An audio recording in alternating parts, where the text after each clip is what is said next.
Un jour, une région, un métier. Et notre invitée est bijoutière à la Vallée de Joux. Elle a fondé l'atelier Elona Bijoux, où elle allie précision et créativité pour créer des pièces uniques et sur mesure.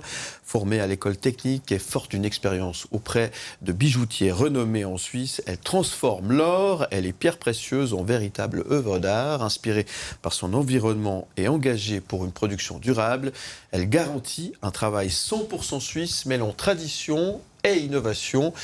Elona Nussbauer, merci d'être avec nous ce matin pour nous parler de vous, de votre métier, de votre région et de votre savoir-faire et de votre art. Oui, Enola, moi pour commencer, j'aimerais savoir comment vous êtes tombée dans le milieu de la bijouterie et c'était quoi les premières expériences et le moteur derrière ça? Alors, ça a été compliqué de trouver ma voie. Je suis passée par tous les métiers possibles et inimaginables, mais mes parents, je pense, déprimaient au fur et à mesure de l'année scolaire. Puis, j'ai trouvé en fait une bijoutière qui m'a accueillie, où j'ai eu beaucoup de plaisir et qui m'a dit ne fais surtout pas ce métier, il n'y a pas de travail derrière, tu vas pas t'en sortir. Et du coup, j'étais un peu triste. Et j'ai eu la chance de faire en fait un autre stage où le discours était inverse en me disant fonce. Et du coup, j'ai commencé comme ça, j'avais pas de plan B. Et du coup, je me suis lancée dans ce métier-là, à savoir que je voulais faire un métier en fait où j'avais la possibilité d'être indépendante avant de savoir vraiment en fait ce que je voulais faire comme métier dans ma vie. Donc, du coup, c'était un critère. Le critère de l'indépendance, il a toujours été là pour vous, mais ça vient d'où? Alors, j'ai toujours connu mes deux grands-papas à leur compte, j'ai toujours baigné là-dedans. J'ai jamais vu mes parents employés, enfin, ils travaillaient pour lui, mais on travaillait pour nous finalement. Et du coup, j'ai toujours eu cet attrait-là, de le voir passionné par son travail, ça a pas de prix. Se lever en faisant ce qu'on aime, c'est quand même une grande chance qu'on a à l'heure actuelle. Vous êtes très jeune, oui. Mais vous avez ouvert votre atelier Enola Bijoux il y a 5 ans? Oui, exactement. Je me suis mise à mon compte à 20 ans. Je sais que je fais les choses relativement en avance pour mon âge. C'est un choix, il n'y a pas de quoi être plus fière qu'une autre personne dans la vie. C'est mon parcours, ça n'a pas toujours été simple, mais c'est comme ça et chaque parcours est beau. Il n'y a pas de... L'âge ne veut rien dire finalement. Vous travaillez beaucoup avec des créations uniques et beaucoup sur le sur-mesure. Les gens ils viennent chez vous justement pour cette touche où vous pouvez créer à peu près tout selon les contraintes, tout ce que le client veut. C'est important pour vous de faire quelque chose d'unique et de sur-mesure? Alors pour moi c'est important. Pour moi le bijou véhicule à la base des émotions. À l'époque on avait beaucoup de cadeaux pour les fêtes religieuses, les anniversaires, les événements. Ça s'est un petit peu perdu à mon sens pour tomber un peu dans la bijouterie de masse ou avec des choses pas forcément très chères et très qualitatives. Et j'attire et je trouve que ça revient qu'on offre ou qu'on s'offre des choses pour des événements, des émotions. Et on passe de la naissance au mariage, ou malheureusement des fois des décès, des choses comme ça. Et c'est vrai qu'on véhicule beaucoup de choses et on travaille avec des humains. Donc c'est ça qui est beau et qui est fort. Et puis au final, moi je suis qu'un petit bout de l'histoire des gens en fait. Mais c'est quelque chose qui dure dans le temps et c'est important. Oui. Vous travaillez aussi avec des matériaux recyclés, de l'or recyclé, de l'argent recyclé. C'est une démarche écologique derrière ça? Alors on a la chance en Suisse d'avoir des fournisseurs qui sont sensibles à ça, aussi parce qu'on nous le demande et tout simplement parce qu'on ne pourrait pas jeter en fait tout simplement nos chutes des métaux précieux. Donc on a un processus où on le remet en circuit effectivement, où comme ça on peut le remettre en bon état pour ensuite le retravailler en fait. Et c'est ça qui est chouette, c'est qu'en fait on peut toujours refondre quelque chose et recommencer, c'est pas perdu. Votre atelier est situé dans la Vallée de Joux. Oui. C'est un cadre qui est assez inspirant, je suppose. Ça vous inspire dans vos créations Alors, au quotidien? je pense qu'il n'y a pas beaucoup de personnes qui tournent la tête et qui voient le lac quand ils travaillent. Donc ouais, c'est plutôt cool. Il y a pire comme décor. C'est vrai que c'est toujours à double tranchant. La vallée, on l'aime autant qu'on la déteste suivant les personnes, mais c'est quand même un cadre qui est assez magique. Et moi, j'aime beaucoup ça. Et puis mon atelier, il est niché dans un petit endroit où on s'en doute pas. Donc ça fait toujours son effet quand les personnes viennent. Et de l'horlogerie, bijouterie, horlogerie, finalement c'est assez proche. C'est lié, ouais. Assez, C'est lié, mais contrairement à ce qu'on croit, il y a très peu de bijoutiers. On est actuellement 2 bijoutières indépendantes à la vallée, contrairement à énormément d'emplois en horlogerie. Mais c'est vrai qu'on a ce gage de qualité qui est plutôt en notre faveur. Bon, et il ressemble à quoi le quotidien d'Enola quand vous arrivez dans votre atelier? C'est quoi les étapes?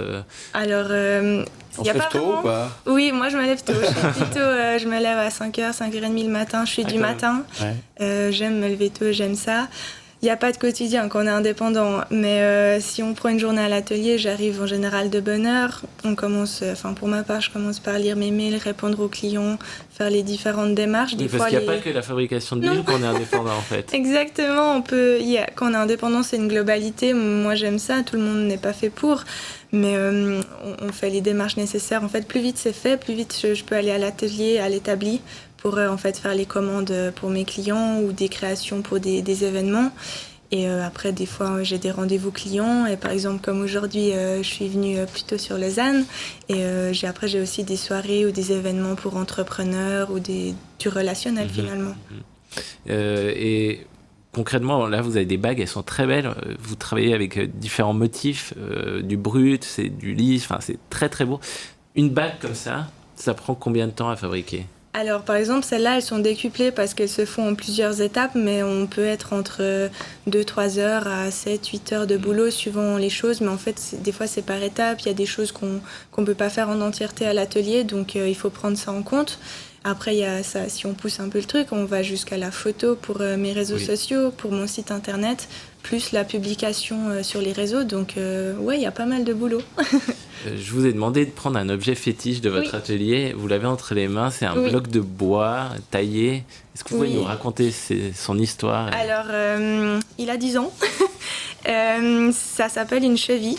D'établi, à la base il est plein, il n'a pas de trou et en fait c'est personnel à chaque bijoutier. Quand on commence notre apprentissage, on en a un, ça coûte vraiment pas grand chose et puis en fait il se façonne avec nous avec les années. Et il y a des bijoutiers à la fin, ils sont là, il y en a, c'est vraiment très personnel et personnellement travailler avec la cheville d'un autre bijoutier c'est pas forcément confortable parce que c'est pas nous en fait. Et du reste, si on regarde dedans, il y a un petit peu de paillettes de métaux précieux. Du coup, voilà. Vos bijoux, on peut les retrouver où? Vous avez un site internet, nolabijou.ch. Est-ce que vous allez vous êtes chez des bijoutiers, vous allez sur des marchés? Comment ça se passe? Alors, j'expose très peu dans d'autres endroits. J'ai 2-3 points de vente, principalement à la Vallée de Joux, parce que c'est la région où je suis. Mon site internet où il y a une partie shop en ligne, où il y a aussi mes créations uniques et sur mesure pour donner des points de référence aux clients, beaucoup mes réseaux sociaux. Et après, il y a tout ce qui est événements à venir dans l'année, par exemple les festivals du mariage, les marchés artisanaux en fin d'année, par exemple le marché de Noël à la Vallée de Joux qui a très bien fonctionné. Donc c'est tous des endroits et après les gens viennent sur rendez-vous à l'atelier. Puis après j'échange beaucoup aussi sur WhatsApp ou par mail. Enfin, je pense qu'il faut être un petit peu moderne et ouvert, quoi. Ouais. Vous êtes assez proche de vos clients et je pense que c'est quelque chose. C'est quelque chose d'important, je suppose, parce que les bijoux qui sont faits à la chaîne doivent coûter un peu moins cher que les vôtres. Est-ce que c'est important d'expliquer aux clients que il y a tout un travail, il y a des heures, de la recherche derrière? Oui. Alors en principe, si les gens viennent chez moi, c'est pour cette raison-là, c'est qu'il y a ce côté-là. Ça fait aussi partie de mon travail d'expliquer aux personnes de comment on fabrique, que c'est un métier artisanal, qu'il y a des connaissances, des compétences derrière, que c'est quand même 4 années d'études. Quand même. Oui, c'est quand même 4 années de CFC, donc c'est pas un claquement de doigts. Et puis après, en fait, tout travail est justifié, donc c'est ça qui est chouette. Et moi, je dis toujours, quand vous allez chez le coiffeur, vous prenez un rendez-vous. Quand vous venez chez moi, c'est pareil. Et mon temps, il est dédié seulement pour vous. C'est un luxe qu'on s'offre et je pense que c'est assez agréable. C'est quelque chose qui peut accompagner les personnes toute leur vie. C'est important, effectivement. Oui. Voilà. Merci beaucoup de nous avoir fait découvrir votre univers, votre métier et votre région aussi. Oui. Enola, on peut retrouver donc vos créations sur le site nolabijou.ch. Et sur Instagram, vous êtes assez active, donc vous avez une jolie page, on voit vos créations en photo sur Enola-bijou et sur Facebook également. Aime le média,